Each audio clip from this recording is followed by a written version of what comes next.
Welcome to Inspiration and Transformation from the Banks of the Ganga with Sadhvi Bhagawati Saraswati, an American sannyasi living at the Parmarth Niketan ashram in Rishikesh, India.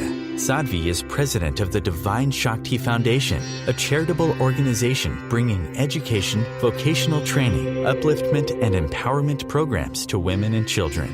Sadhvi is also Secretary General of the Global Interfaith Wash Alliance and Director of the world-famous International Yoga Festival.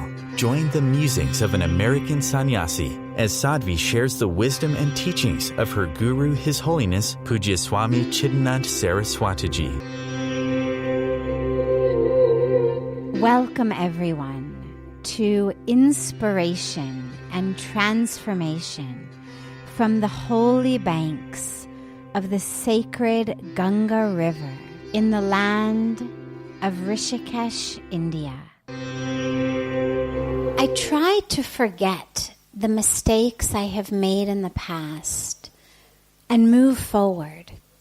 But people around me keep reminding me of the mistakes I made.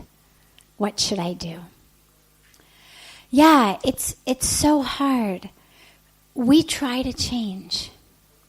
We try to learn, to grow, to evolve, but it's so difficult when the people in the world around us don't want to let us change and grow. When the people in the world around us don't want to let us embody this newness, embody this change, embody this betterment. And so what do we do then? In that case, what we do is first of all, before we can actually change other people's perception of us, we have to change our own perception. That's the first piece. People are only going to accept that we've changed. They're only going to accept that there has been a shift when it's been real.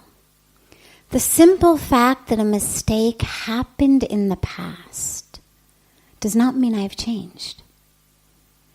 I lied a week ago. Doesn't mean I'm not going to lie today. I cheated 2 weeks ago. Doesn't mean I'm not going to cheat today. The simple fact that it was in the past doesn't mean I've changed.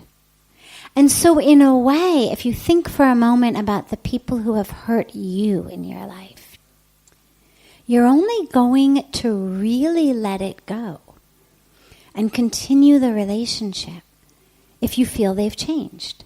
We're only going to have a shift in our relationships if there's been a shift within us. If somebody hurts you, and they lie, or they cheat, or they abuse, or whatever it is that they do,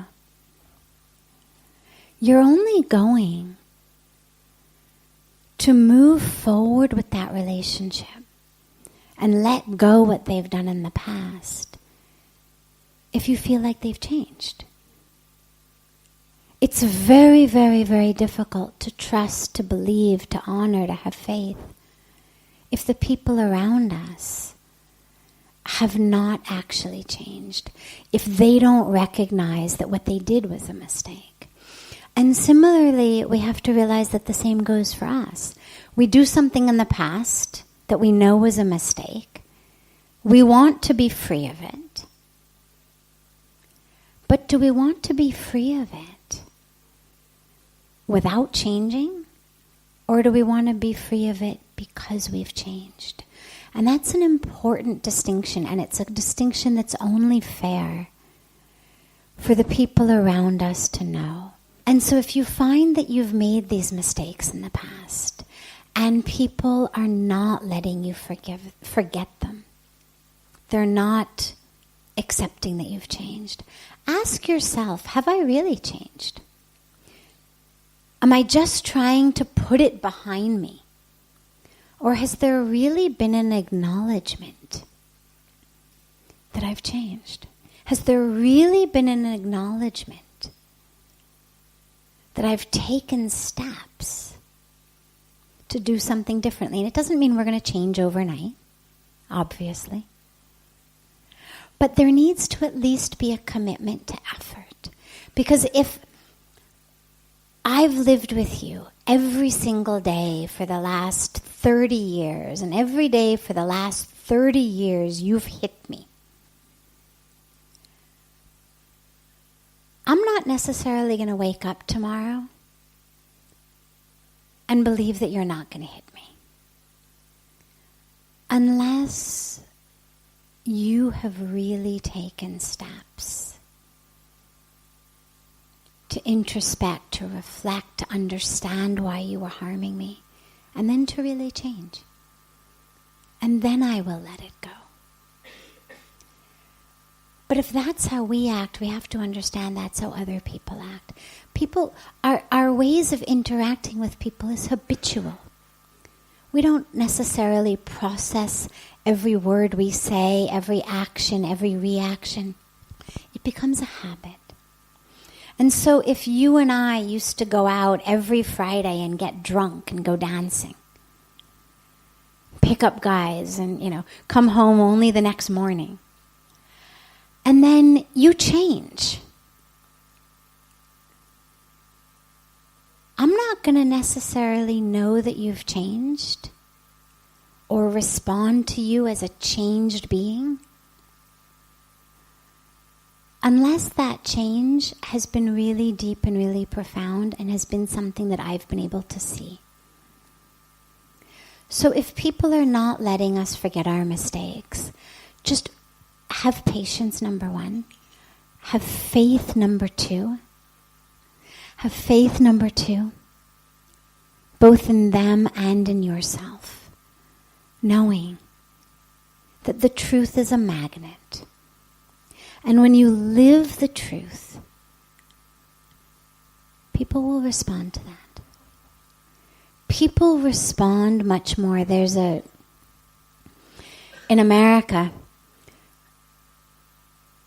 you used to hear people say all the time to their children, do as I say, not as I do.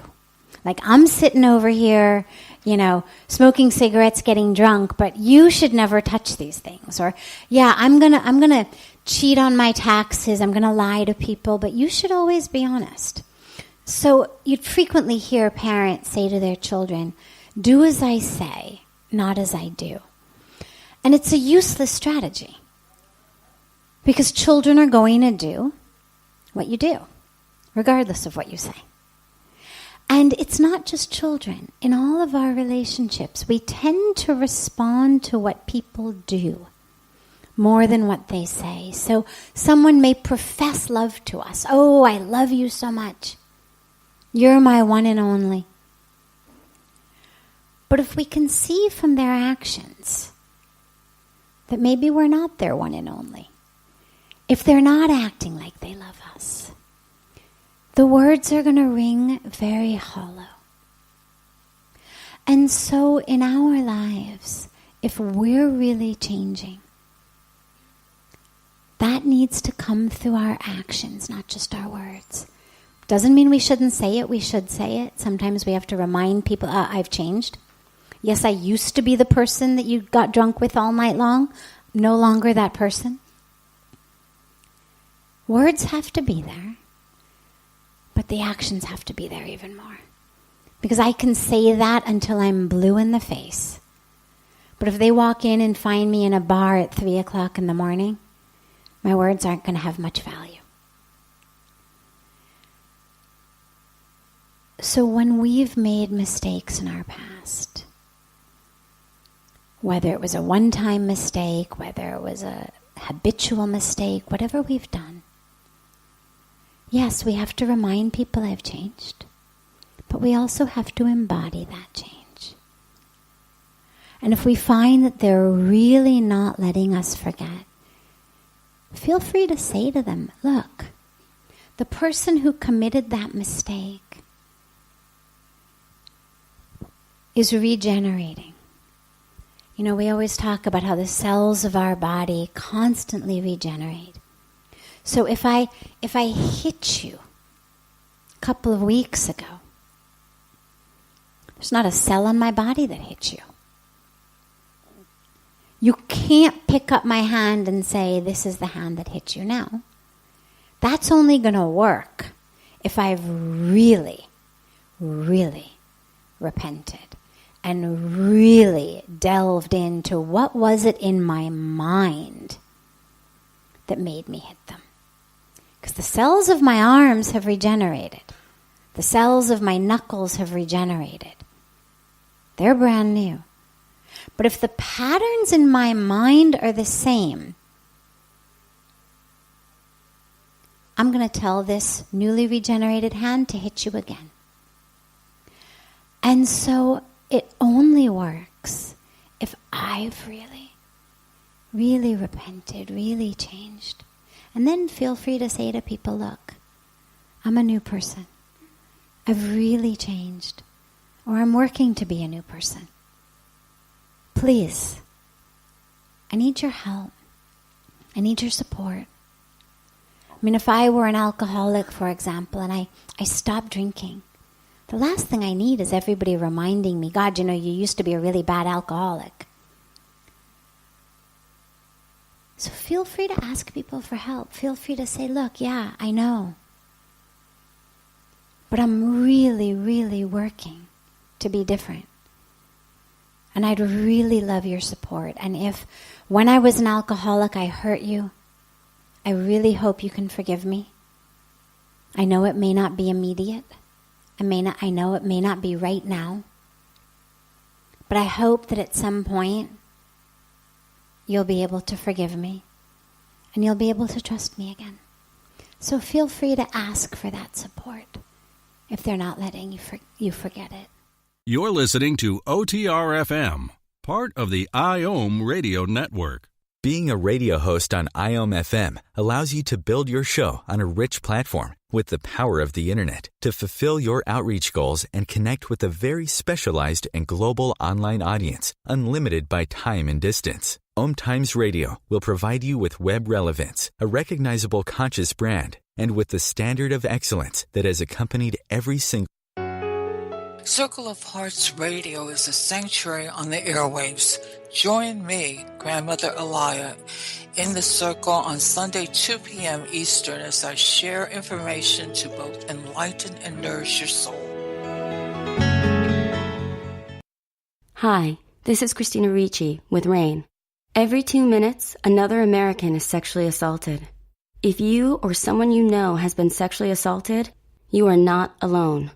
Help is just a call or click away through the National Sexual Assault Hotline. Please call 1-800-656-HOPE, that's HOPE, or visit rain.org, that's RAINN.org. Brought to you by RAIN and this station. Welcome back to Inspiration and Transformation.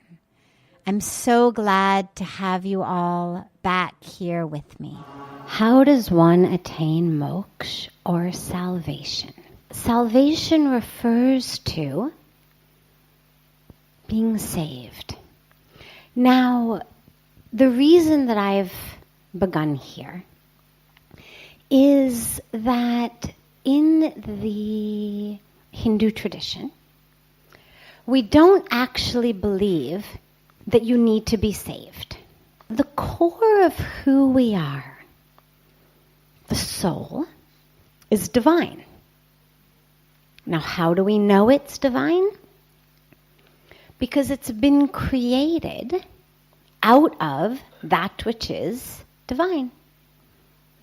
God didn't create us like an artist or like a sculptor. It wasn't that God sat over here on his workbench with his apron and took some clay that was separate and created us. God created us out of God. And what that means is that all of those characteristics and attributes that we think of God are actually the qualities and the attributes of who we are at the core in our soul. So we don't talk about being saved. We talk about being liberated. And it may sound very similar, and a lot of times people will sort of interchange liberation and salvation. And it's not a mistake. You were courageous enough to ask this. Lots and lots and lots of people say this. But it actually, in our tradition, we don't talk about needing to be saved. Because you're not being eaten by a pack of wolves. You're not burning in hell. And if you are burning in hell, the hell you're burning in is the one that you've created. The hell that we burn in is that which is inside us. When we get angry, right? When we get angry, it burns us inside. We're angry at somebody else, but the fire burns in us, right? Or we feel jealous. We wonder why, other people got something better than we got. Or why they're being treated better than we're being treated, or so many things. And that burns like a fire inside of us. But that's the only fire of hell that we talk about. So there's nothing to be saved from. What we want is freedom. What liberation means is freedom. And what do we want to be free from? We want to be free from the chains that bind us to our own ignorance. Okay? Now, so we say at the core of who we are is divine, right? So then what about the rest of it? Where'd that come from?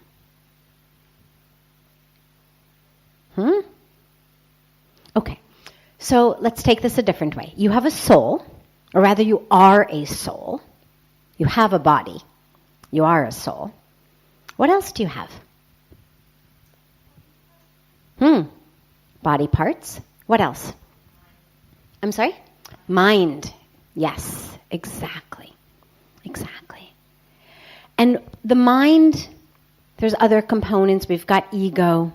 We've got intellect, but we're just, for the sake of this discussion, going to call them all mind. The mind plays a lot of games, doesn't it? Everything is great. It's a beautiful day. You're at the park. You're with your friends. You're having an ice cream. And then suddenly, something comes in your mind, some idea comes in your mind about something your brother or sister did, or something a friend did, or you see something, and suddenly your whole day is ruined. Suddenly all the sunshine, all the ice cream, all the niceness, it's still there outside, but we're no longer able to enjoy it because our mind has just played a very nasty trick on us. Our mind has taken us out of the nice park, out of the sunshine, out of that beautiful experience of being together with our friends and family. And our mind has just put us in hell. Right? So the mind plays a lot of games. And one of the things that the mind does is it identifies as the body. If I think I'm the I who likes to dance, then who's the I that's watching? Who's the one who says, I like to dance? I mean, who knows that? Because when you're dancing, in order to really like dancing, you can't be liking to dance and dancing at the same time. Because where the mind is there, and the mind is saying, I like to dance, the mind creates this separation, right? Now, in order to really like to dance, you have to just become dance, right? If there's still a you who's dancing, it's not nearly as much fun if there's just dance that's happening. If while you were dancing, you were also thinking, you wouldn't be enjoying it so much. And as a quick side note, this is actually one of the dilemmas in many ways of our new social media addiction. When you're dancing, you're just dancing. You're not thinking that you like to be dancing. If you were trying to think about dancing while you were dancing, you wouldn't be able to really be there. Then there'd be you and there'd be dancing. But what makes it so beautiful is when there's just dance. The dilemma with our new social media addictions is that we've become so addicted to how we're going to share things and how we're going to post things that we're now sort of living our lives almost a step removed from it, because we're literally dancing and taking pictures of ourselves dancing and posting the pictures of ourselves dancing, which means that there's a whole lot more than just dance going on. When it's really beautiful, it's just dance. Okay. So we were talking about who you are. So who you are is the soul. And yeah, sometimes that soul is dance. And sometimes that soul is music. And sometimes that soul is love. And sometimes it is joy.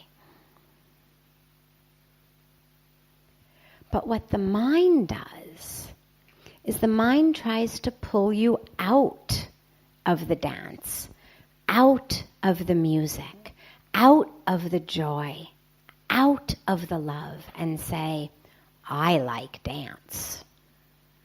I like music. And the problem with that is that then you actually lose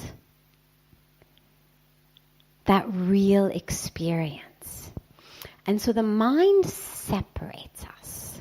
We don't have to be saved. Rather, we're looking for liberation, freedom.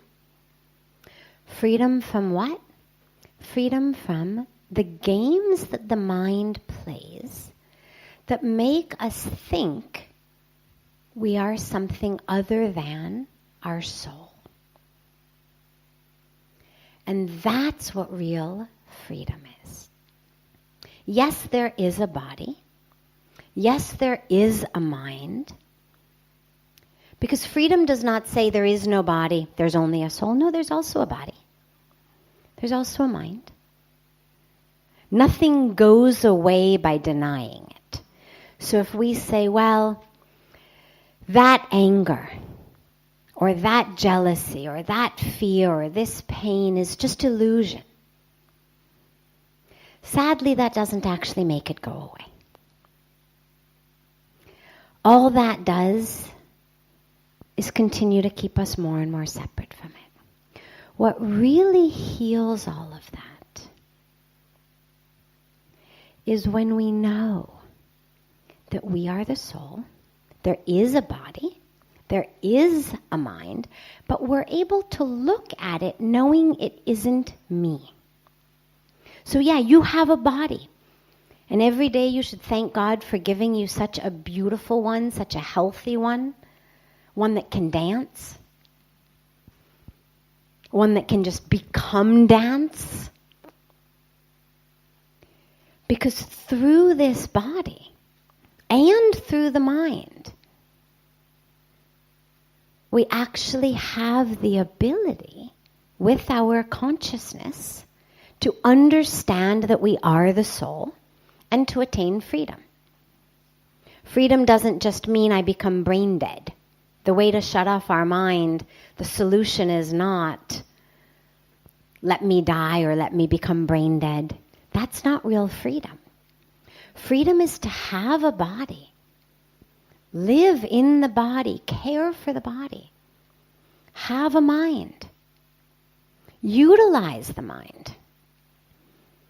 As I said the other night, there's a great quotation that the mind is a great servant. It's just not a very good master. So you've got to use your mind. You want to go to school? Do well in school, learn things? You need a mind. But when the mind starts to play its tricks on us, and it starts to tell us that someone is different than us, or separate from us, or worse than us in some way, whether it's what they look like, whether it's what they believe, whether it's how much money they have, whatever it is, we're able to understand, that's just my mind. And then we're able to start watching our mind. And when we're able to start watching the mind, we're able to gain a little bit of control over the mind. And that's ultimately what the goal of it is about. That's why we do our spiritual practice. Pujya Swamiji always says, meditation is not what brings God. We don't do sadhana to bring God. We do it to gain enough control of our mind that we can make it quiet enough that we can see God who's already there. It's not that God comes because you meditate, or God comes because you pray, or God comes because you do your spiritual practice. It's that when we don't meditate, or if we don't do our spiritual practice, then our mind is so busy playing its games that we can't see God. And so we do our spiritual practice in order to understand how to use the mind. If sitting here talking to you, as I'm talking to you, if suddenly my hand started going like this, and I just kept giving my lecture, but my hand kept doing this, and I said, oh, don't worry, that's my silly hand. It does that sometimes. Or if as I was talking to you, I started jumping up and down. And I said, oh, don't worry, those are just my silly legs. You'd think that was kind of strange, no? Most of us, if someone doesn't have control over their hands while they're talking, or they don't have control over their legs, we think, what kind of weird person? And especially if they say, oh, don't worry about it. That's just my crazy hand. Yeah, it does that sometimes. It's got kind of a mind of its own. You'd think, she's a little off. But here's what's interesting. Our mind also should be under our control. Just like our arms, just like our legs, we understand that my hand should only do what I want it to do. My legs should only do what I want them to do. And unless I have some sort of disease, I should be able to control my hands and my legs. But then our minds, we let ourselves off so easily. We say, yeah, that's my mind. Does that all the time. Yeah, I get angry, I have no control over it. I get jealous, I get upset. I have no control over it. I can't be in the present moment. I'm somewhere else. I have no control over it. My hand goes here. I should have control.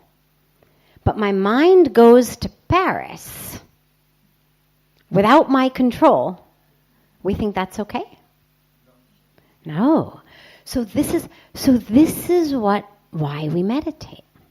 Most people think moksha is something we get after we die. Most people think of moksha as liberation from the body. But Pujya Swamiji reminds us all the time, very, very strongly, moksha is not what happens only after you die. Moksha is what happens while you're living. The chains and the bonds are not the body. It's not the world we live in. Most people think, oh, I just want to be free of this world. I want to be free of this body. Just, God, give me moksha. Like somehow without a body, without this world, everything will be great. But the real moksha is moksha here. Because the thing that binds us is in our own minds. Otherwise, the body's a really nice thing to have. The body's what makes us be able to enjoy the sunny day at the park, the ice cream, getting a hug. Right? If we didn't have a body, if we didn't have a brain that had sensors that said, oh, that's a good hug, we wouldn't know. So the body actually and the mind don't have to be the source of trouble. They can actually be the source of joy. The problem comes when we are bound to them, chained to them.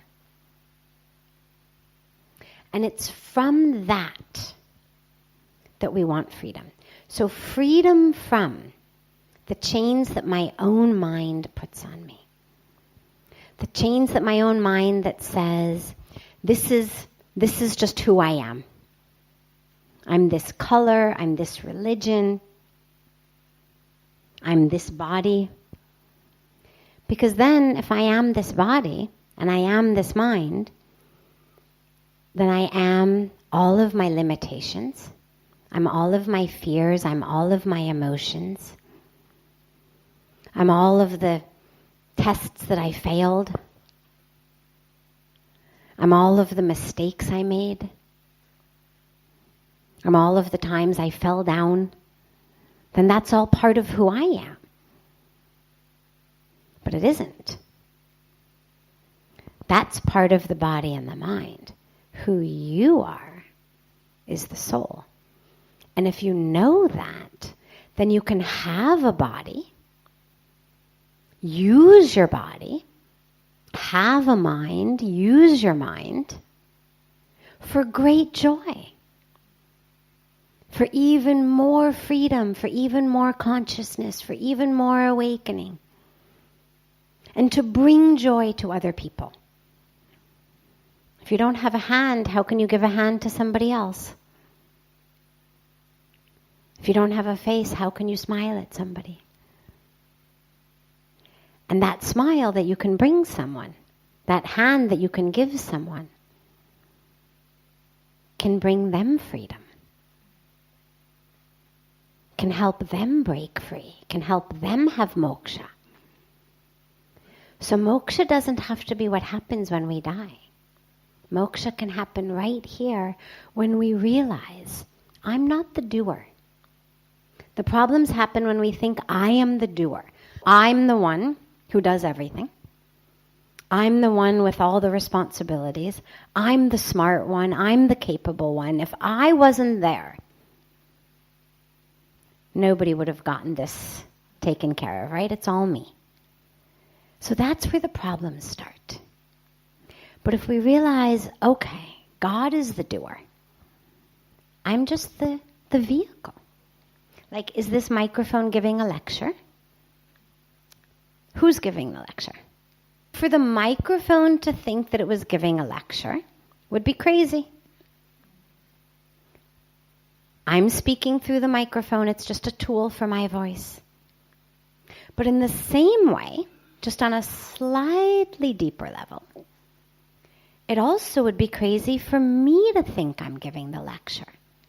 Because just like I'm holding the microphone and speaking into it as a tool, so God is holding me and speaking into me. whatever we do, we're being used as tools. So if we realize that I'm not the doer is God.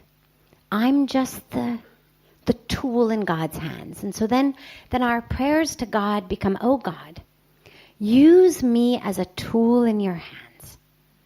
Let me be a tool for love. Let me be a tool for healing. Let me be a tool for goodness. Let me be a tool for peace. Then that becomes our prayer. Not, oh God, make me the prettiest girl in the class. Or, oh God, I should get the highest grade in the class. Now, if you studied the hardest and you happened to be the smartest and you did very well, by all means, you should have the highest grade in the class. But you should recognize that also is just a tool for you to have knowledge so that you can be an even bigger tool. This tool, the mic, is very important. Like our bodies, our minds as tools, very important. This is why we take care of them. If I take this microphone out in the rain and I let it get full of water, it's not going to work very well. If I stick it in a mud puddle, it won't work very well. If I flush it down the toilet, it won't work very well. I have to take care of it.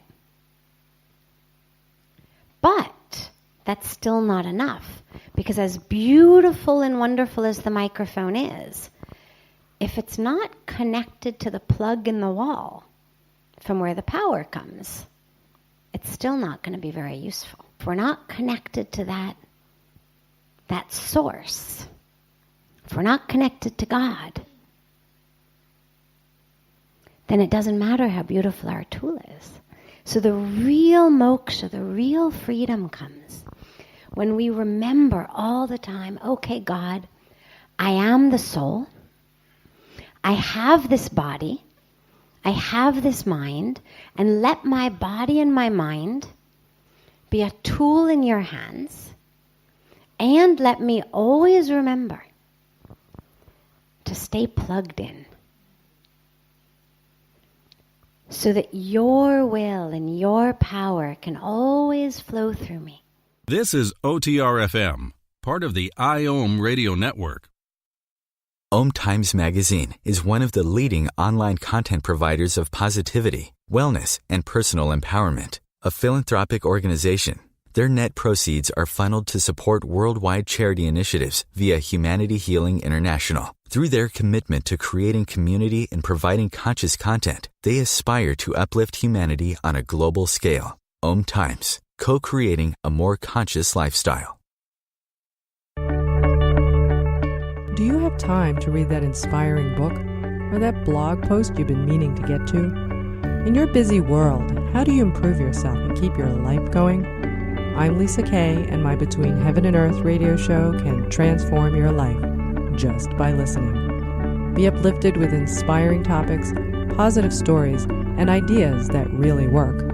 Between Heaven and Earth Radio is conscious living for your soul, every Wednesday at 4 p.m. Eastern Time.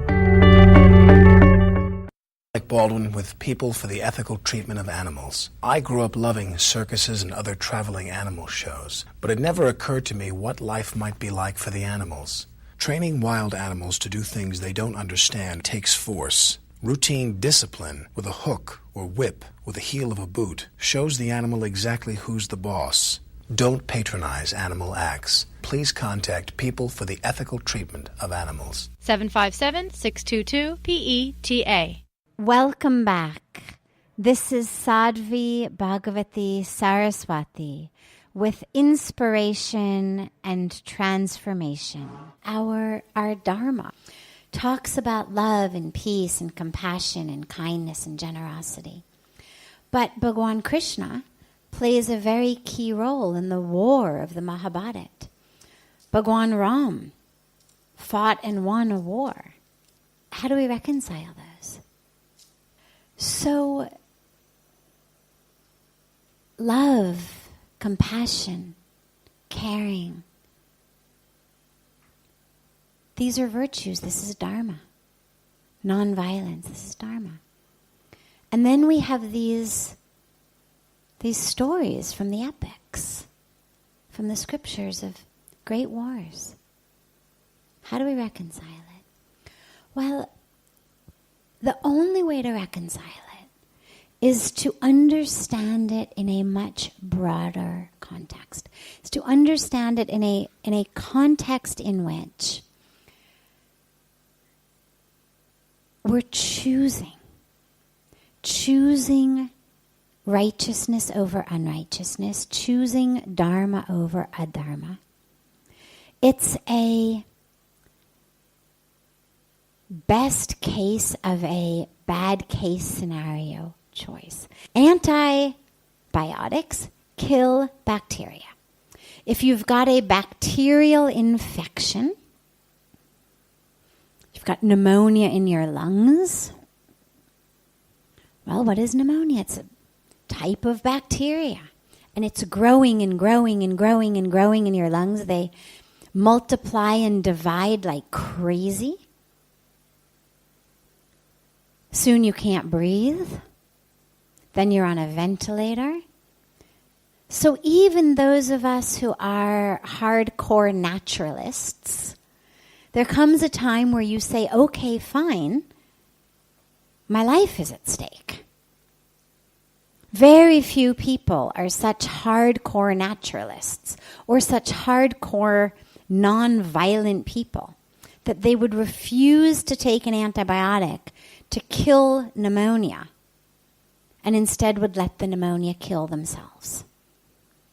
Most of us understand that my life is of more value. And yeah, we're making a value judgment.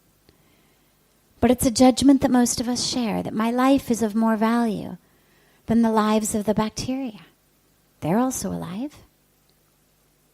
But my life is of more value than theirs, so I'm going to take an antibiotic and kill them so that I can live.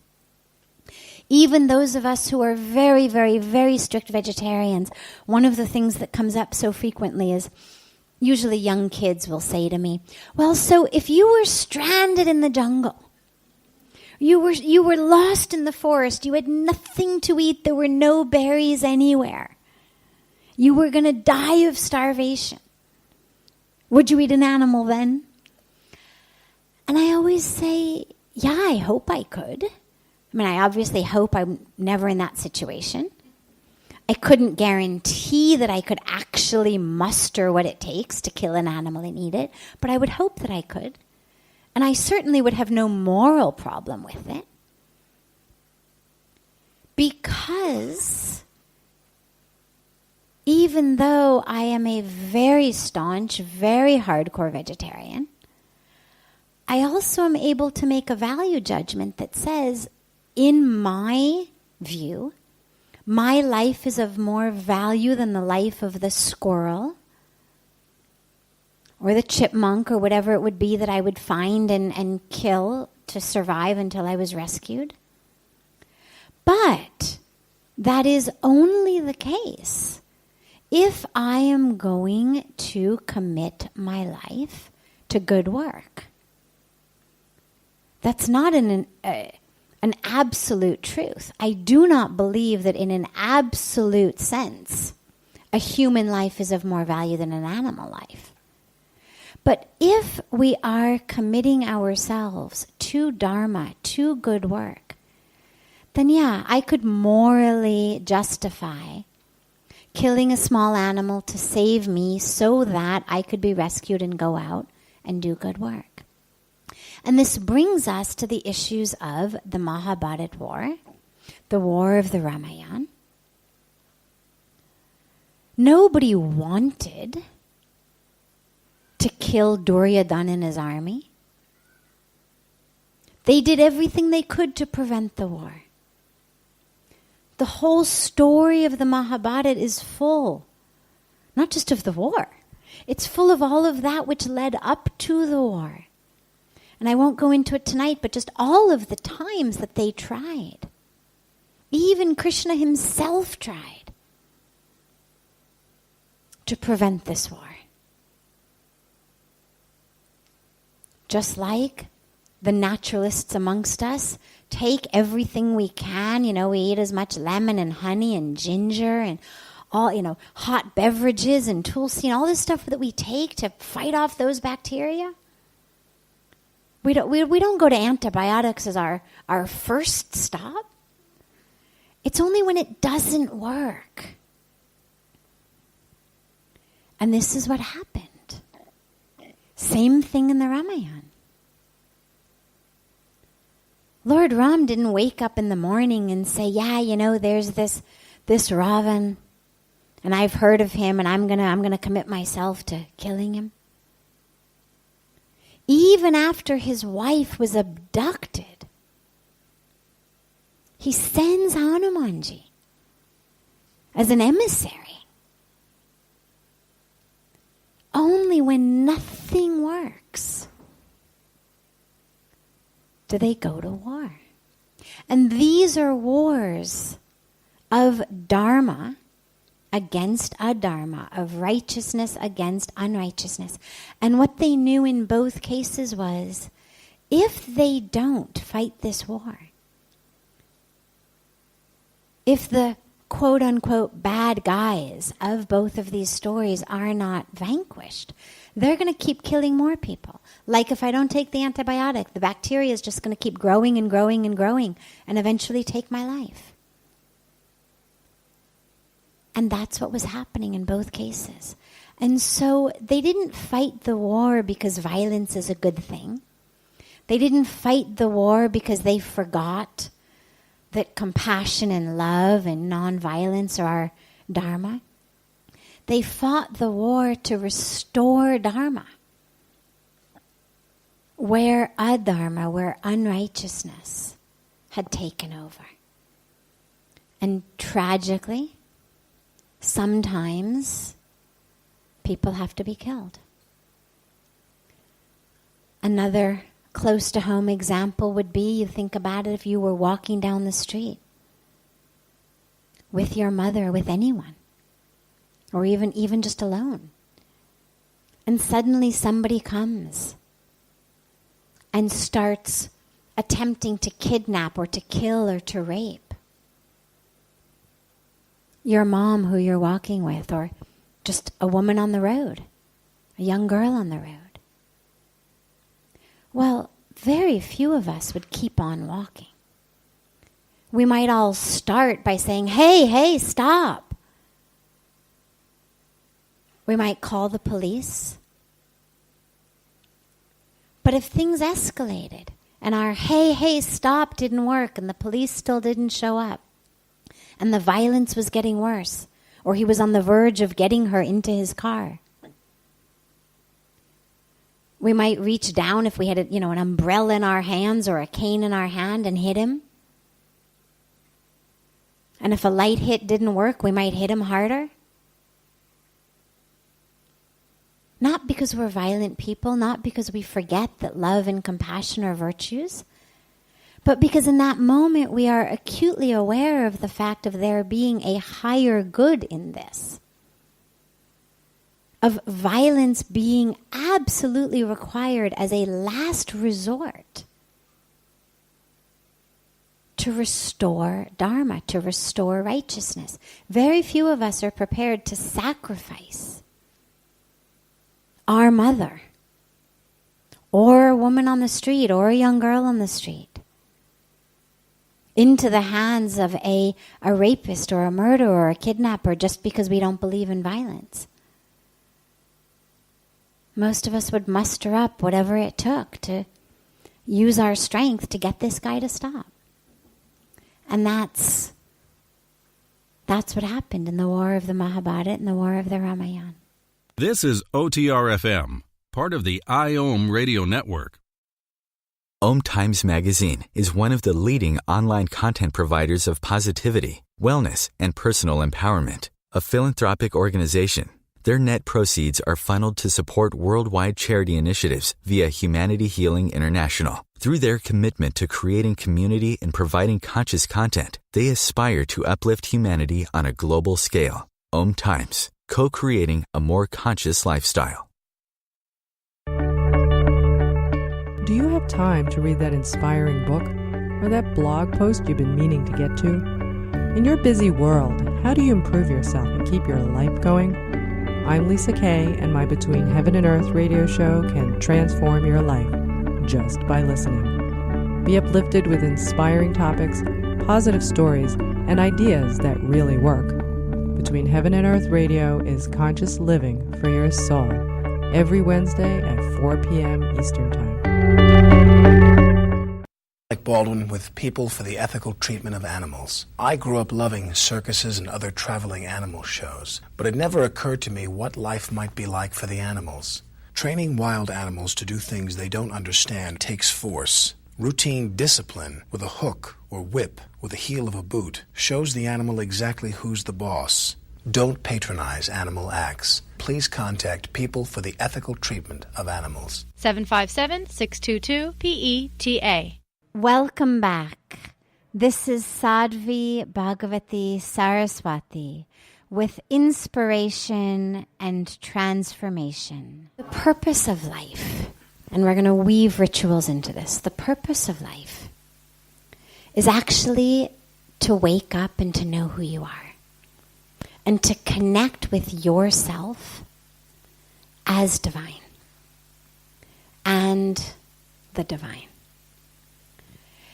You can do that in any career. I always say we didn't come onto this earth with a stamp on our behind that says, librarian, football player, CEO of billion-dollar company. We came onto this earth with divine stamped on us. So in terms of your career, there's no formula. What's important to ask yourself is, first of all, I have been given this birth for God's will to flow through me. How can I use my abilities, my skills for that? So what can I do that allows me to be of service to the world? And I don't mean that you have to go out and form an NGO and collect billions of dollars and, feed every child who's hungry. There's lots and lots and lots of ways to be of service. But I can tell you that that's the most fulfilling way. But remember that your purpose is to awaken to who you are, to connect with that divine, and then to allow that to flow through you for the world. And this brings us to the rituals, because that is the point of rituals. The point of rituals is not that God is somehow happy with our rice or our ghee or our flowers. He created them. And they're his, hers. God doesn't need us to offer them back. And it's not that there's some great, preference over the grain of rice over a grain of amaranth or a grain of barley. The rituals are for us to connect. The rituals are for us to step out of our other life and other duties and to actually make some time. When you love someone and you go home with a flower, it's a ritual. You bring chocolates on your anniversary, it's a ritual. But it only works if there's love behind it. If someone has done something really awful to you, and then they send you some chocolates, and you know that it's only so that you're not really mad at them, it's not going to have that kind of an impact on you. Because this guy or this lady is just trying to buy me.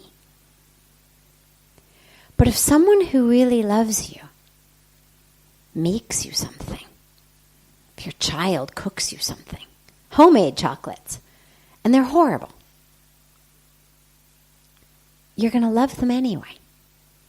Because they were made with love and from love. And so with rituals, it's not about the intricacy of them. It's about the love behind them and the connection behind them. So do that which you can do with love and with connection. And that's the main point. This brings to a close this hour of inspiration and transformation. Thank you so much for joining me. I'm so glad to be together with you all each week. And I look forward to being together again next Thursday, same time, on OMTimes Radio.